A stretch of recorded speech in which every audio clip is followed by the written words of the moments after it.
Oh, once again, a great crowd for Iowa. They make this place such a difficult place to win.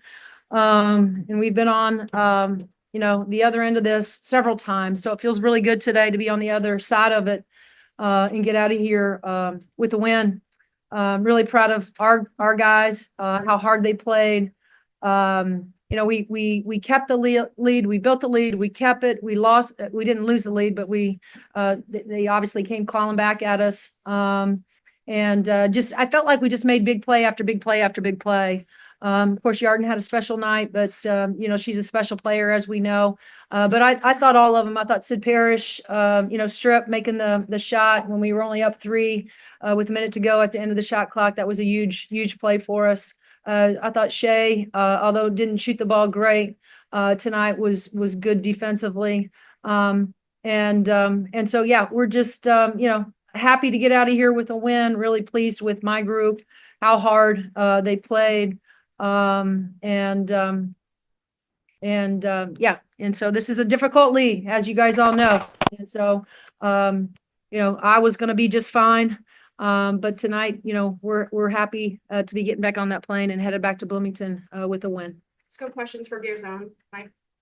Yarden, I mean, 2 games back to back where you kind of win late and close out. What can that do for a team? I feel like we work a lot on the end of the game situations, and we try to be really disciplined there. Still have a lot of work to do over there, but I feel like we're getting better day by day. And yeah, it's always fun to win games. Like make everything easier. That's it. Questions for Yarden. Yeah, After your first 3-pointer of the game, you sort of gave the Iowa bench a little bit of a look on your way back up the court. Did you sort of have an idea that this is going to be a good shooting day for you? I just remembered last year here, and I didn't want it to happen again. So I just gave them a look to know that we are here and we're here to win the game. go ahead. And then after that, after your last 3-pointer, you blew a kiss to the crowd. Just tell us a little bit about Well, I missed all of them.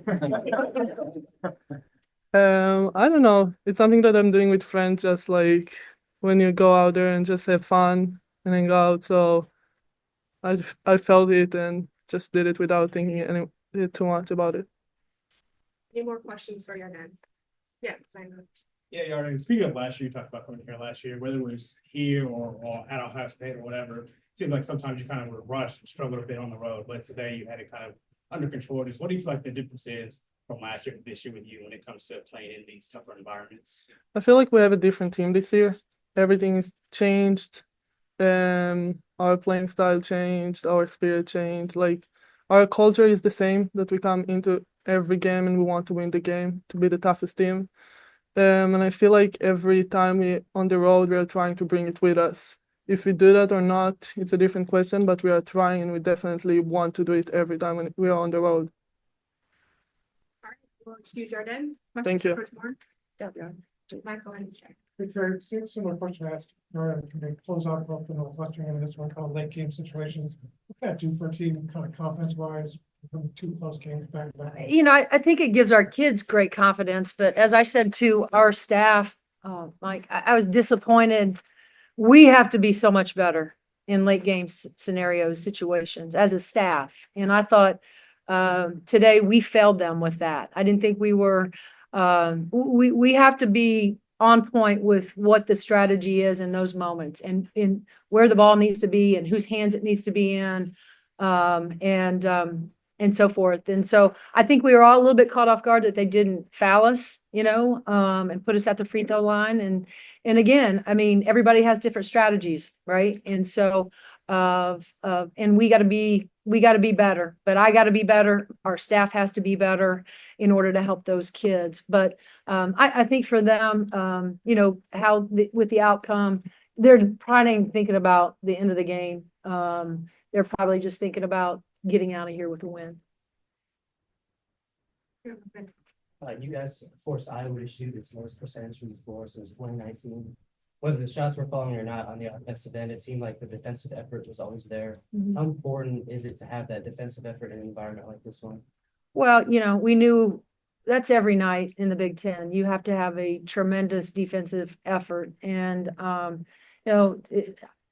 playing here, playing Iowa was no different. We knew it was going to take a great effort from every one of us. And, there were moments where, we gave up some stuff, but they're really good. They're really good offensively, and they got great tradition. And Jan's doing a terrific job. And, very, very competitive environment, and the crowd just makes it that much better because of, how much they're into it.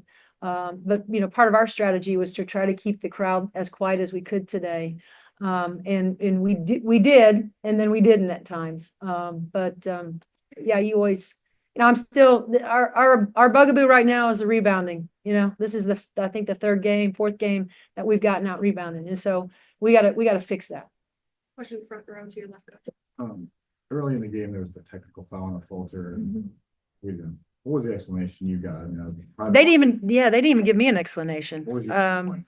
I don't know. I think, she had scored, so I think there was probably some excitement on her part. And I think, you're not supposed to ever touch the ball after that. Normally it is a warning.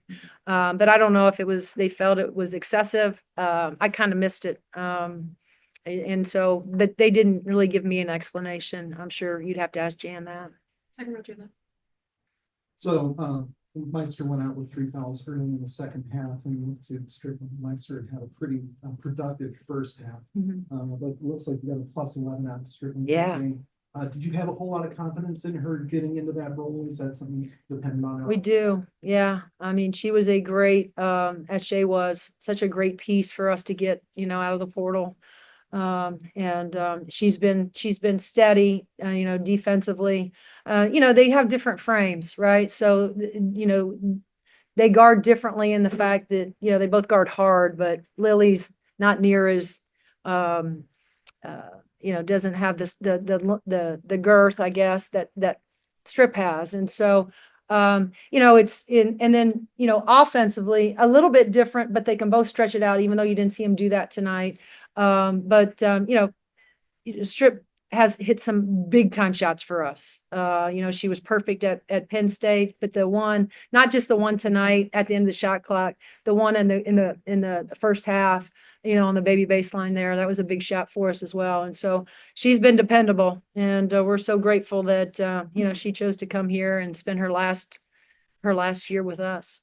Second row to your right. Yeah, Teri, Chloe, she had 18 points, but also on the other hand, she was kind of switching back and forth guarding whoever the primary ball handler was for Iowa. When it comes to games like this in road environments, how big is it when you have a senior leader? Yeah, well, she's our leader, and we've been on the other side of this, as you guys know, right? There's nobody, but she and Sid both were more determined today to come in here and not go home without a win. So, she's our heartbeat. She's our leader. And once again, she was really good. Mike, go ahead. Yeah, Sydney got into foul trouble too early in the third, and she had her check back in, and she scored, I think, adding points after that. How important was her playing through that in the third quarter? And then after that, could you just comment on Yarden's game, what you saw from her today? Well, again, Sid's really smart, high IQ kid, so understands how important it is for her to be in the game for us. And so, there's a lot of trust there with Sid, just trusting that she's not gonna be reckless and pick up, some cheap foul, that she can play within herself, but still help us and still be aggressive, for us. And then Yarden was just, again, on a night, the other night against Northwestern, where she was not very good. She would be the first one to tell you that, she had 6 turnovers, didn't shoot it great, for her to bounce back, but that's Yarden. Yarden is built for moments, right? And somebody said, ask over here about her first one. Even if that didn't go in, she was going to shoot, and she was going to keep shooting, and she was going to keep shooting, because that's just Yarden. Tonight she certainly had a special night. I have a question on Zoom. Seth, go ahead. Hey, Teri, your matchups against Iowa the last few years were always those top 10 battles and all the star power out there with Mackenzie and Caitlin and everybody else who's not there now. And it was just such a heated rivalry. Did it almost help your team a little to have the heat turned down on this matchup a little bit? Well, I don't know who turned it down. We certainly didn't. You know, we have a tremendous amount of respect for Iowa, always have.